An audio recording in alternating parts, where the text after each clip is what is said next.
Isobetse. Bantu mukunda ikinamico, tubararikiye gukurikira inkuru z'iwacu Nyamineke. Tubasangiza uko tubayeho nuko tubanye, umenye makuru yaho ya buri munsi. Ni mu ikinamico Isano Isobetse. Isobetse.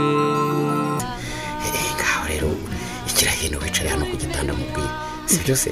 Ngaho reka nicara ariko ndi gutinda. Ubwo se kumfasha aho ngaho kandi ushaka gukora ibiki koko? Umugabo n'umugore bareshye uburenganzira n'ijambo.